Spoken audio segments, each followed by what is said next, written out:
ഹായോ earnest അക്കാഡമിയുടെ മറ്റൊരു വീഡിയോയിലേക്ക് സ്വാഗതം. ഇന്ന് നമ്മൾ വന്നിരിക്കുന്നത് വളരെ പ്രധാനപ്പെട്ട നോട്ടിഫിക്കേഷന്റെ വിവരം നിങ്ങളുമായിട്ട് പങ്കുവെക്കുവാനാണ്. മറ്റൊന്നുമല്ല, കേരള സ്റ്റേറ്റ് ഫയർഫോഴ്സ് ഡിപ്പാർട്ട്മെന്റിന്റെ കീഴിൽ വരുന്ന സ്റ്റേഷൻ ഓഫീസർ അല്ലെങ്കിൽ സ്റ്റേഷൻ ചുമതലയുള്ള സബ് ഇൻസ്പെക്ടറിന് സമാനമായ ഒരു തസ്തികയുണ്ട്. ആ ഒരു തസ്തികയിലേക്കുള്ള ഒരു നോട്ടിഫിക്കേഷൻ വന്നിട്ടുണ്ട്. ഇത് വരുന്നത് ഫയർ ആൻഡ് റെസ്ക്യൂ ഡിപ്പാർട്ട്മെന്റിന്റെ കീഴിലാണ് വരുന്നത്. നമുക്കറിയാം, ഓൾ ഓവർ കേരളയിൽ വളരെയധികം ഇമ്പോർട്ടൻസ് ഉള്ള ഒരു പോസ്റ്റാണ്. അപ്പോൾ ഈ ഒരു പോസ്റ്റിന്റെ പ്രത്യേകത എന്ന് പറഞ്ഞു കഴിഞ്ഞാൽ ഫയർ ആൻഡ് റെസ്ക്യൂ ഡിപ്പാർട്ട്മെന്റിലാണ് വരുന്നത്. ഇതിന്റെ നോട്ടിഫിക്കേഷൻ വന്നിരിക്കുന്ന തീയതി 30/6/2026 അവസാന തീയതി എന്ന് പറയുന്നത് 5/8/2026 അവസാനിക്കുന്നത്. സാലറി സ്കെയിൽ എന്ന് പറയുന്നത് 43,400 തുടങ്ങി 90,200 അവസാനിക്കുന്ന ആകർഷകമായ സാലറിയാണ്. നിലവിലെ വേക്കൻസി ഒരെണ്ണം മാത്രമാണ് റിപ്പോർട്ട് ചെയ്തിരിക്കുന്നത്. ഒരെണ്ണമേ റിപ്പോർട്ട് ചെയ്തിട്ടുള്ളൂ എന്നതിന്റെ പേരിൽ ഒരാളും അപേക്ഷിക്കാതിരിക്കരുത്. കാരണം വളരെ ഇമ്പോർട്ടൻ്റ് ആയിട്ടൊരു പോസ്റ്റാണ്.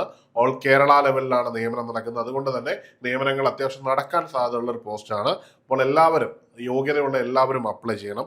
ഇനിയും ഇതിന്റെ യോഗ്യത എന്താണ് എന്ന് നോക്കാം. ഇതിന് അപേക്ഷിക്കാൻ പറ്റുന്ന പ്രായപരിധി 20 വയസ്സിനും 35 വയസ്സിനും ഇടയിലുള്ളവർക്കാണ് അപേക്ഷിക്കാൻ പറ്റുന്നത്.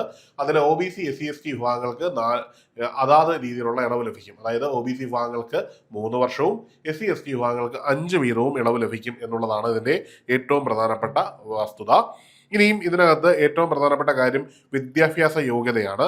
എന്താണ് നിങ്ങൾക്ക് വേണ്ടത്? ഇതിന് ഡിഗ്രിയാണ് യോഗ്യത. പക്ഷെ ആ ഡിഗ്രിക്ക് ഒരു പ്രത്യേകതയുണ്ട്.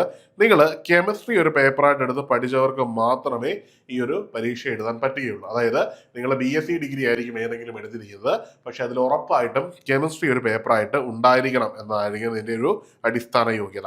മറക്കണ്ട. അപ്പൊ യോഗ്യത എന്താണ്? യോഗ്യത വളരെ സിമ്പിൾ ആണ്. BSc ഡിഗ്രിയാണ്. സയൻസ് ആയിരിക്കണം നിങ്ങളുടെ ഡിഗ്രി. ഒപ്പം അതിലൊരു പേപ്പർ മസ്റ്റായിട്ട് കെമിസ്ട്രി ഉണ്ടായിരിക്കണം. അങ്ങനെയുള്ള എല്ലാവർക്കും ഈ ഒരു പോസ്റ്റിലേക്ക് അപേക്ഷിക്കാൻ കഴിയും. അപ്പം ഉദ്യോഗാർത്ഥികളുടെ എണ്ണം വളരെയധികം കുറയും എന്നൊരു വസ്തുത നമ്മളിവിടെ കണക്കാക്കണം.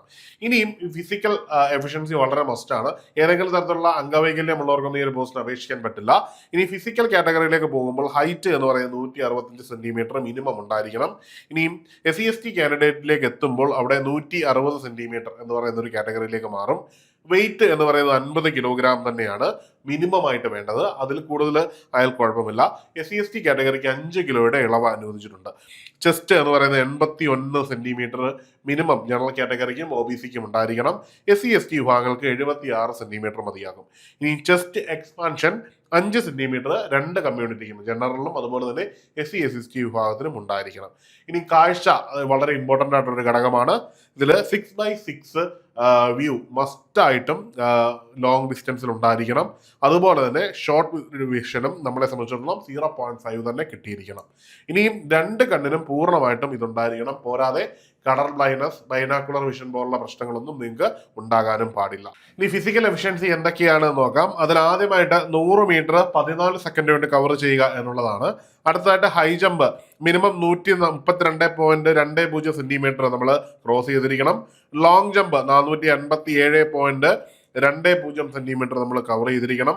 ഷോർട്ട് പുട്ട് 609/60 സെന്റിമീറ്റർ നമ്മൾ കവർ ചെയ്തിരിക്കണം. Throwing the cricket ball 6096 centimetre നമ്മൾ കവർ ചെയ്തിരിക്കണം. റോപ്പ് ക്ലൈംബിങ് 365.80 സെന്റിമീറ്റർ ക്ലൈംബ് ചെയ്തിരിക്കണം. പുള്ളപ്പ്, ഈ റോപ്പ് ക്ലൈംബിങ്ങിൽ വളരെ പ്രധാനപ്പെട്ട ഒരു കാര്യമുണ്ട്. അത് കയ്യിൽ തന്നെ ചെയ്യണം എന്നൊരു മസ്റ്റ് കണ്ടീഷൻ ഉണ്ട്. കാല് ഉപയോഗിക്കാൻ പറ്റില്ല. അടുത്തതായിട്ട് പുള്ളപ്പ് ഓർ ചിന്നിങ് ആണ്. അത് മിനിമം 8 എണ്ണം ചെയ്തിരിക്കണം. ഇനി 1500 മീറ്റർ റൈസ് 5 മിനിറ്റ് 44 സെക്കൻഡ് കൊണ്ട് കംപ്ലീറ്റ് ചെയ്തിരിക്കണം. ഇതിൽ ഏതെങ്കിലും ഈ 8 എണ്ണത്തിൽ മിനിമം 5 എണ്ണമെങ്കിലും പാസ്സായെങ്കിൽ മാത്രമേ ഇത് നിങ്ങൾക്ക് ഈ ഒരു പോസ്റ്റിലേക്ക് എത്താൻ പറ്റുകയുള്ളൂ. അപ്പം ഓർത്തിരിക്കുക, ഇതിൽ മിനിമം 5 എണ്ണമെങ്കിലും പാസ്സാവുന്നവർക്ക് മാത്രമേ ഈ ഒരു ജോലിയിലേക്ക്, യോഗ്യതയിലേക്ക് വരാൻ കഴിയുകയുള്ളൂ. ഇനിയും ഇതിന് മുമ്പ് നടന്ന എക്സാമിനേഷൻ ഡീറ്റെയിൽസ് നോക്കുകയാണെങ്കിൽ ഇതിന് DOE വന്നത് 9/8/2024 ആയിരുന്നു. അന്ന് ഈ എക്സാമിനേഷന്റെ കട്ട് ഓഫ് മാർക്ക് 36.33 മാത്രമായിരുന്നു. മാക്സിമം മാർക്കായിട്ട് അന്ന് വന്നത് 53 മാർക്കുമായിരുന്നു. അന്ന് ടോട്ടൽ അഡ്വൈസ് 4 എണ്ണം മാത്രമേ പോയിട്ടുള്ളൂ. അതിന്റെ കാരണം എന്ന് പറഞ്ഞാൽ അന്ന് ചെറിയ വിഷയങ്ങളൊക്കെ ഉണ്ടായിരുന്നു റാങ്ക് ലിസ്റ്റുമായിട്ട് ബന്ധപ്പെട്ട്. അത് പരിഹരിച്ച ശേഷം നിയമനമൊക്കെ നടന്നപ്പോഴത്തേക്കുണ്ടായ പ്രശ്നമാണിത്. അപ്പോൾ ആ ഒരു പ്രശ്നമൊന്നും ഇത്തവണ ഉണ്ടാവില്ല എന്ന് വിശ്വസിച്ച് നമുക്ക് മുമ്പോട്ട് പോകാം. അപ്പോൾ നന്നായിട്ട് പഠിക്കുക. നിങ്ങളെ സംബന്ധിച്ചിടത്തോളം വളരെ പ്രധാനപ്പെട്ട ഒരു എക്സാമിനേഷൻ ആണ്. ഓർക്കുക, കെമിസ്ട്രി ഒരു പേപ്പറായിട്ട് പഠിച്ച ഏതൊരാൾക്കും അപേക്ഷിക്കാൻ പറ്റുന്ന ഫിസിക്കൽ എഫിഷ്യൻസി ആവശ്യമുള്ള ഒരു യൂണിഫോം പോസ്റ്റ് തന്നെയാണ്. അത്യാവശ്യം അതോറിറ്റി ഉള്ള, അതായത് പല സ്ഥാപനങ്ങളുടെയും സേഫ്റ്റി റിലേറ്റഡ് കാര്യങ്ങളിൽ അതോറിറ്റി ഉള്ള ഒരു തസ്തിക കൂടിയാണ്. അപ്പോൾ എല്ലാവരും ഈ ഒരു പോസ്റ്റിനായിട്ട് തയ്യാറെടുക്കുക.